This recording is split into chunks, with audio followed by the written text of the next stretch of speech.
Issue, যেমন আমি উদাহরণ দেই যে নির্বাচন যেটা নির্বাচনকালীন সময়ে তত্ত্বাবধায়ক সরকার, নির্বাচন কমিশন ও অন্যান্য সাংবিধানিক প্রতিষ্ঠান জুলাই সনদে বর্ণিত প্রক্রিয়ার আলোকে গঠন করা হবে।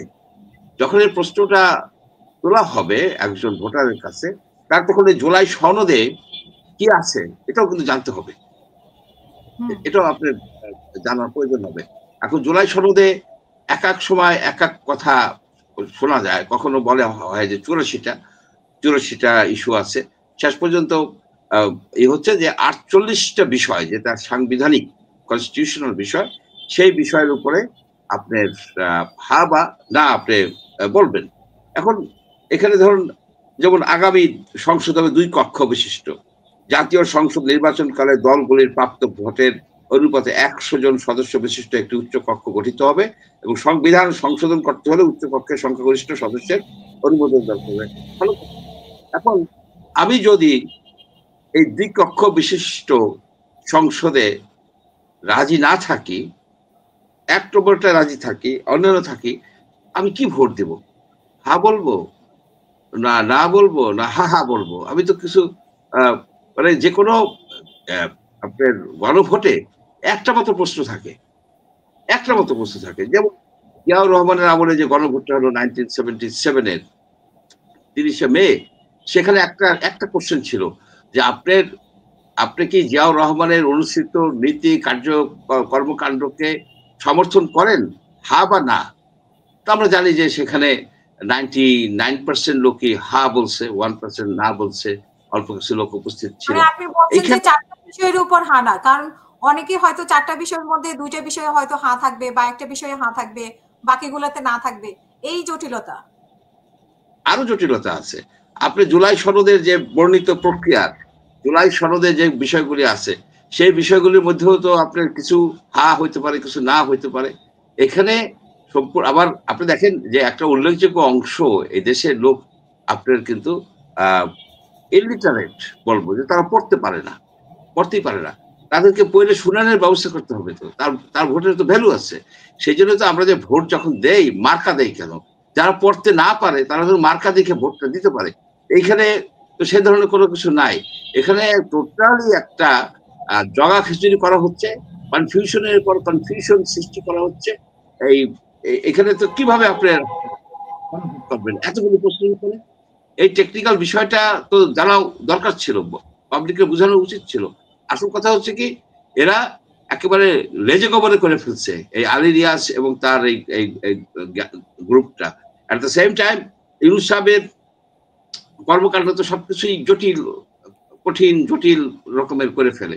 এখানেও তাই হয়েছে। সংস্কারের কথা বলছে, বড় সংস্কার, ছোট সংস্কার, বড় প্যাকেজ, ছোট প্যাকেজ। এখানে কোন সেই বড় প্যাকেজ ছোট প্যাকেজ আসলো? এখানে তো নানাবিধ ইস্যু নিয়ে আসছেন উনি। এখানে আরো দেখেন আপনি যে সংসদে নারী প্রতিনিধি বৃদ্ধি, বিরোধী দল থেকে ডেপুটি স্পিকার ইত্যাদি ইত্যাদি, এগুলি কখন হবে? আপনার এটা তো আপনার এই নির্বাচন না, চতুর্দশ নির্বাচনের জন্য কিন্তু এগুলি করা হচ্ছে। আপনি কিন্তু এই নির্বাচনের জন্য করা হচ্ছে না। এই নির্বাচন যদি আপনি করতে হয়, তাহলে এই যে তত্ত্বাবধায়ক সরকার গঠনের যে প্রক্রিয়াটা উল্লেখ করা আছে, যে বিরোধী দলের নেতা, সরকার প্রধান এবং স্পিকারের নেতৃত্বে যে সার্চ কমিটি গঠন হবে, রাইট? সেটা কি এখন হচ্ছে না। সুতরাং এই হোল জিনিসটাই কার্যকরী হবে 5 বছর পরে, নির্বাচন হওয়ার যদি হয় তার 5 বছর পরে হবে। তার জন্য এত তড়িঘড়ি করতেছেন কেন আপনি? তো মানে হয় না। এই বর্তমান নির্বাচনের জন্য আপনি কি করতেছেন? আপনি তো নির্বাচন কমিশন নিয়োগ করে দিচ্ছেন, নিজেরাই একে একে, মানে নির্বাচন কমিশন যে নিয়োগ করলেন, সেই সময় তো আপনারা ভাবতে পারতেন যে আমাদেরকে এখানে যে একটা রিকমেন্ডেশন দিচ্ছে, সেই রিকমেন্ডেশন অনুসারে আমরা আগাই। কিন্তু সেটা না করে তো আপনি শেখ হাসিনা যে আইন করছে, যে সার্চ কমিটি যে প্রক্রিয়া করছে, সে প্রক্রিয়া আপনি করে ফেলছেন। সুতরাং, এবং আপনি ধরেন দুদকের কথা, এখানে তো সনদে তো আপনার দুদকের কথা আছে। দুদকের চেয়ারম্যান কিভাবে নির্বাচিত হবে? তো চেয়ারম্যান তো অলরেডি নির্বাচন হয়ে গেছে, ওইগুলো হবে 5 ইয়ার্স পরে। এই জিনিসটাও তো ক্লিয়ার না পাবলিকের কাছে। এইগুলি কবে ইমপ্লিমেন্টেড হবে? এগুলি কবে ইমপ্লিমেন্টেড হবে, তার রেজাল্ট আমরা কবে পাবো? আসলে একটা জটিল বিষয় হয়েছে। আর একটা বিষয় হচ্ছে এইটা করা হয়েছে মাত্র 25টা দলের সম্মতিতে। বাংলাদেশে আপনার 52 কিংবা 53টা নিবন্ধিত দল আছে।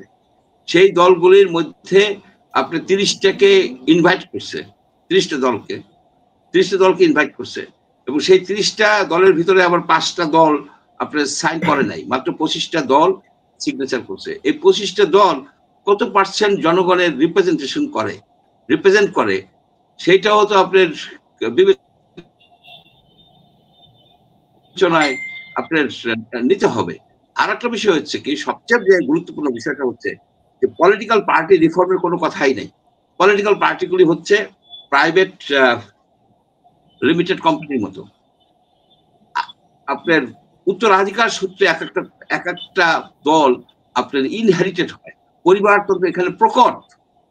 শুধু যে উচ্চ লেভেলে তা না, এমনকি এমপি, ইউনিয়ন কাউন্সিলের চেয়ারম্যান, এই পরিবারতান্ত্রিক পদ্ধতি থেকে বের হয়ে আসার জন্য এবং অ্যাকচুয়ালি পলিটিক্যাল পার্টিগুলির মধ্যে গণতান্ত্রিক যে প্র্যাকটিস, এটাকে এনশিওর করার জন্য কি কোনো রিকমেন্ডেশন আছে? এখানে কি আছে যে আপনারা তখনই নিবন্ধন পাবেন যখন আপনারা রেগুলার ভিত্তিতে কাউন্সিল করবেন এবং প্রত্যক্ষ আপনার গোপন ব্যালটে সেই নেত্রী নির্বাচিত হবে? সেটা কি আছে? নাই কিন্তু। অর্থাৎ সেই আগের জিনিসই একটু এদিক সেদিক করে একটা গোলমেলে সিচুয়েশন করছে। এই গণভোট ওই দিন হয়তো হবে, যদি ইলেকশন হয় সেদিন গণভোট হবে, কিন্তু এই গণভোটের কোনো ক্লিয়ার কাট আপনি রেজাল্ট পাবেন না, কারণ মানুষ কনফিউজড হয়ে যাবে। আমি নিজেই কনফিউজড। ধন্যবাদ। কিন্তু এখানে বলা হচ্ছে যে হ্যাঁ হলে কি হবে সেটা বলা হচ্ছে, কিন্তু না হলে কি হবে সেটা তো আমরা মানে পাইনি। না হলে সব ভোটে যাবে। যদি না ভোট পাস করে, না অনেকেই তো না ভোট, আমি তো না ভোট দেবো, আমি আগেই বলে দিচ্ছি এই সেটা আমি না ভোট দেবো। আচ্ছা, যদি না ভোট পাস করে যায়, তখন তো বুঝতে পারলে আমি কি কোনোটা হা দিব, কোনোটা না দিব, কোনোটা হা করবো, কোনোটা না করবো, মানে একটা পাগলের আস্তানা করে ফেলছে। এখন এটা যদি না ভোট বেশি হয়, না ভোট জয়যুক্ত হয়েছে, তাহলে কি হবে?